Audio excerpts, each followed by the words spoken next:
Hello, everyone, and welcome to Decoding Ancient History, Understanding the Language of Antiquity.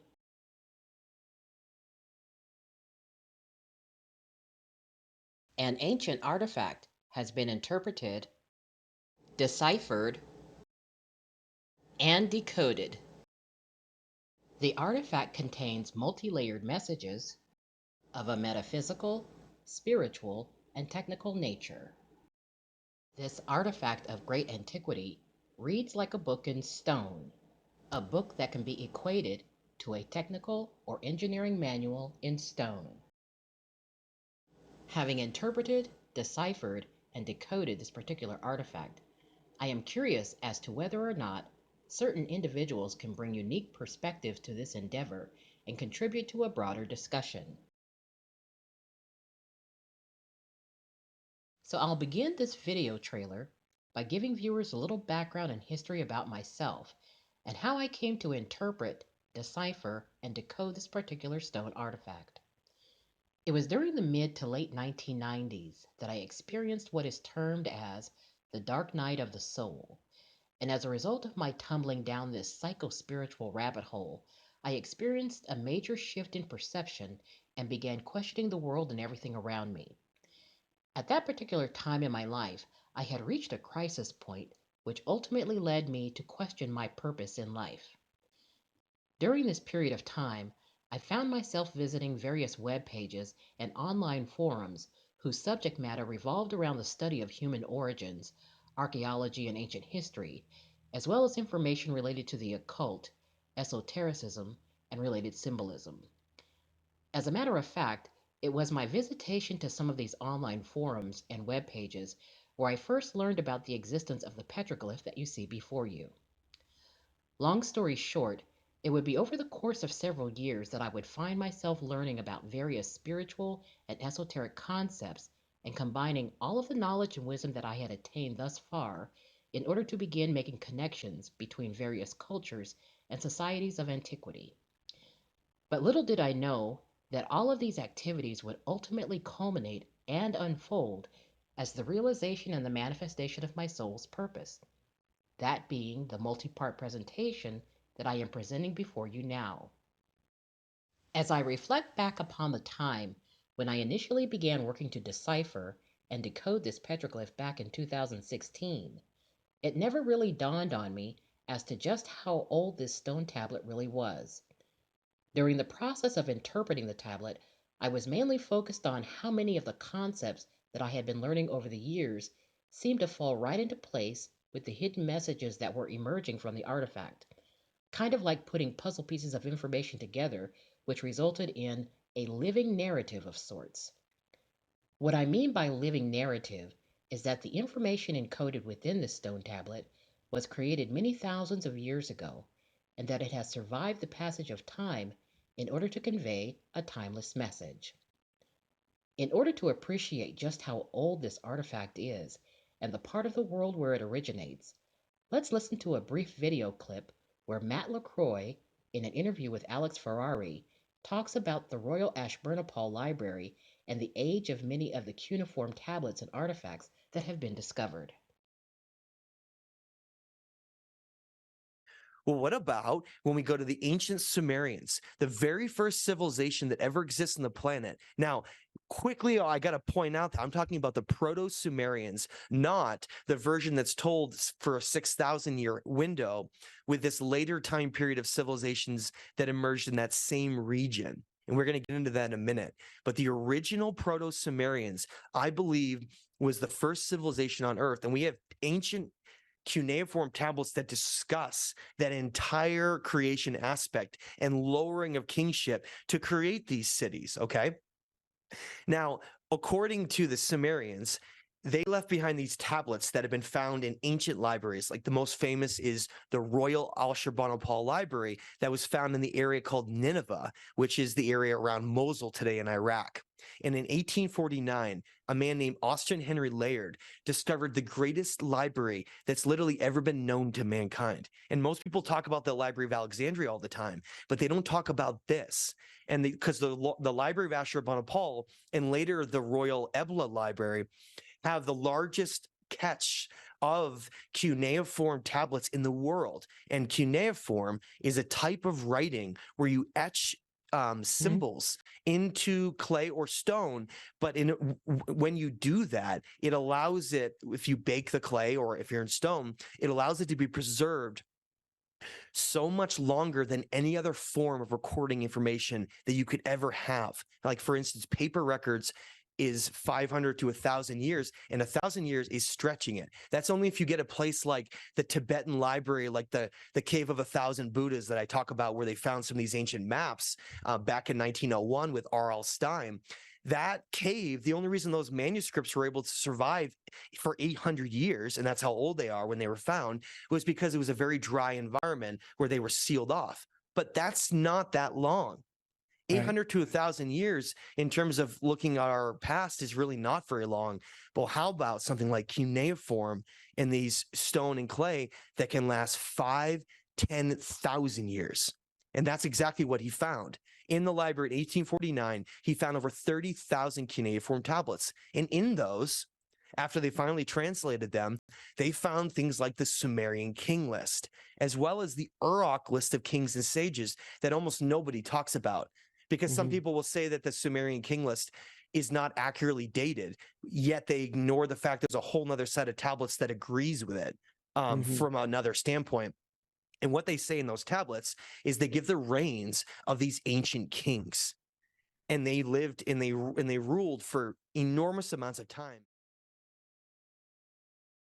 So, in summary, Matthew states that the ancient Sumerians had a cultural tradition of recording, documenting, and preserving their history by way of cuneiform writing, which is the process of inscribing, etching, and encoding symbols and characters into tablets made of stone and clay materials. He goes on to talk about the preservation of information using paper-based manuscripts, which may last only a few hundred years under certain conditions, and compares this to the preservation of information using stone and clay tablets, which may last anywhere from 5,000 to 10,000 years. So based upon the estimated age of the cuneiform tablets that were discovered, we can better appreciate the fact that the raised image relief of this particular petroglyph is many, many thousands of years old. With that said, let's take a brief look at a video clip where David Ferrugio, in an interview with Billy Carson, talks about the CDLI at UCLA and the translation of cuneiform tablets that are publicly available online. They're being translated by, right now, computers, for example. So you can go to the UCLA CDLI online cuneiform digital library, and you can grab a stone tablet and translate it right inside the system. Yeah, I was 10 minutes from there. I gotta go. I could just go. Yeah. Okay. And you can just read it. And so the reason is like, wait a minute. So this is what it says. This is well documented information. And then we found even older stone tablets that have the same information on them. In other words, people were trying to duplicate the tablet. They wanted to save it in stone so it could stand the test of time. Now, when you get into the parchment paper and the actual written and stuff, all of a sudden you see that they've copied these stories, but they put a little twist on them. So you'll see stories where they've been kind of remixed and made it into a lot of these religious books. During the interview, Billy mentions the CDLI. What is the CDLI? According to Wikipedia, the CDLI, or Cuneiform Digital Library Initiative, is an international digital library project aimed at putting text and images of an estimated 500,000 cuneiform tablets online. Originating from the ancient civilizations of Middle Eastern cultures and societies, these cuneiform tablets are estimated to have been created between 3350 BC and the end of the pre-Christian era. In addition to speaking with David Ferrugio about the existence of the CDLI and its online database of cuneiform tablets, Billy Carson reinforces what Matthew Lacroix stated earlier about the methods of preservation used by the ancient Sumerians. He states that, in comparison to the use of parchment paper and other methods to record, document, and preserve information, the ancient Sumerians used clay and stone tablets to encode information because clay and stone could withstand the test of time. Having said that, let us now shift our focus and talk about the various components that form the underlying structure of foundation for the Tree of Life. In part 2 of this video series, We identify each of these structural components and learn about their configurations within the tree of life. We also come to learn about how one of these components is directly related to the concept of duality. What I find most interesting about this particular interpretation of the stone tablet is that in his interview with Alex Ferrari, Matthew Lacroix goes on to talk about his expedition to Turkey, where among recent archaeological findings, he discovered several ancient artifacts that illustrate the concept of a triptych doorway and its relationship to the tree of life. In his description of a central point, which appears to illustrate the unification of two separate aspects within our being, I can't help but being reminded of the concept of duality that emerges from within the interpretation of this ancient petroglyph. Let's listen to the video clip. Now, this triptych 3 is based on this concept that we exist as a totality of 3 aspects. Now, you saw religion take that and then turn it on its head with the Father, the Son, the Holy Ghost. So they took that and they woven it around as something different. But ancient civilizations didn't talk about it like that. They referred it to as a triptych doorway all around the world. Whether you go from the Mayan sites down through the Aztec sites like Chichen Itza and Teotihuacan, or you want to go down right into South America, all the way throughout the world, what we find is that this triptych 3 doorway, like for instance, like also, I just want to mention, it's also in Cambodia, and it's throughout Southeast Asia and Egypt, and it's in Turkey as in these sites. This triptych doorway, now what does it really mean? Well, it's this aspect that we have these 3 parts to us, these 3 fundamental parts. And if we can balance them all, we can reach these higher states of consciousness. And they describe them, and the Hindus describe them, and cultures around the world describe them. Hermeticism described it as this energy of like the masculine, the feminine energy, right? Or the left and right brain. And then this aspect of this central point of the 2 combining to create this 3rd aspect of our divinity. And what it means is they're trying to show us these doorways. They're showing this left and right doorway that if those are balanced in harmony, then there's this 3rd doorway that unlocks within us through this Kundalini energy up our spine and this aspect of energy that we almost emerge and blossom and flower. And what they use to describe that is the ancient symbol of the flowering lily, okay? And that flowering lily became shown in French symbols later on and others. And it was this idea that if we follow certain teachings, we can flower into this incredibly divine and higher being. And in that state, they showed in this triptych concept, they showed how, again, and the other, sorry, but add one more layer to that. It would be like, if you think of the mind, the body, and the soul, and that would be the other aspect of that 3 to add that. And they showed these 3 crosses being lowered down in this same totality of that concept. Okay. And in the rock relief from Kef that shows this triptych doorway with the flowering of consciousness, it shows how he's passing the specific ancient spiritual knowledge coming out of a chalice or a cup.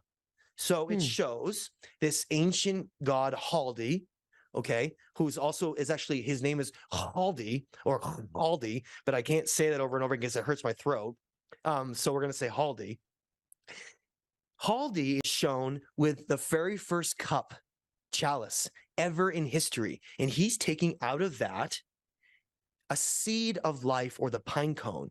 And he's passing that to this idea of a civilization, like to that civilization, the concepts of that, okay? And above him, he has a hat with the flowering, the fleur de lure from France, on top of his head, and it's right at the central triptych doorway of the 3 doors, showing that what it's showing is that he's passing the spiritual pre-religious doctrine, the knowledge of how to reach higher states of consciousness and knowledge. Okay. But the symbol he's using to associate that with is the tree of life.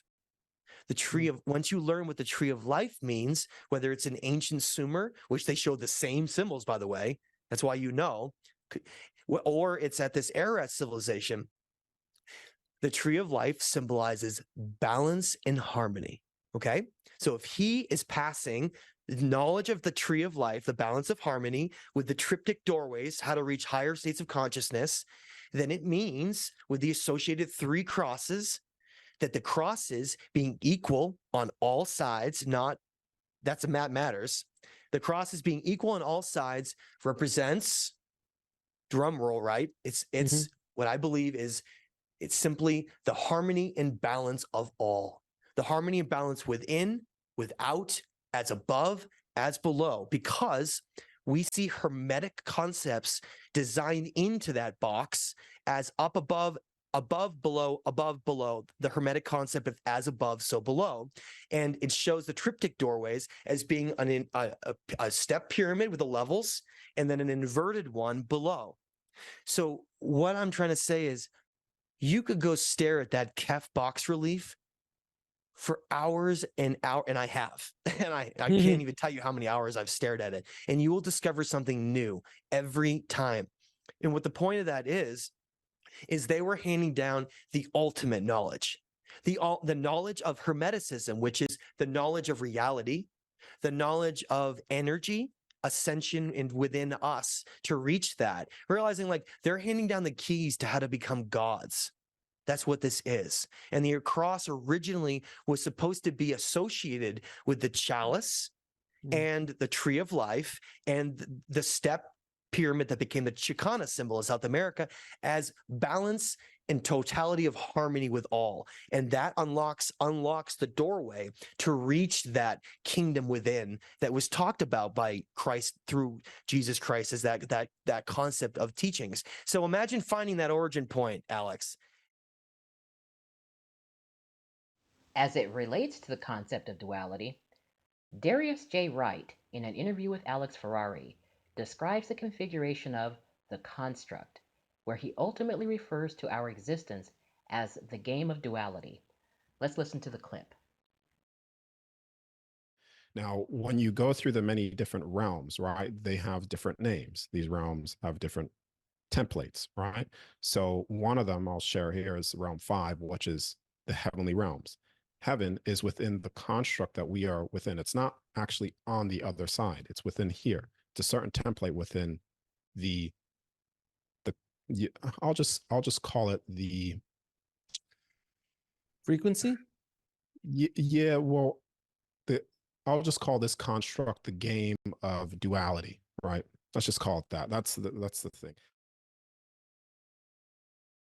To learn more about the concept of duality and its relationship to the tree of life, as well as other concepts related to the underlying structure of creation, watch Part 2 of Ancient Messages in Stone, Decoding the Assyrian Tree of Life.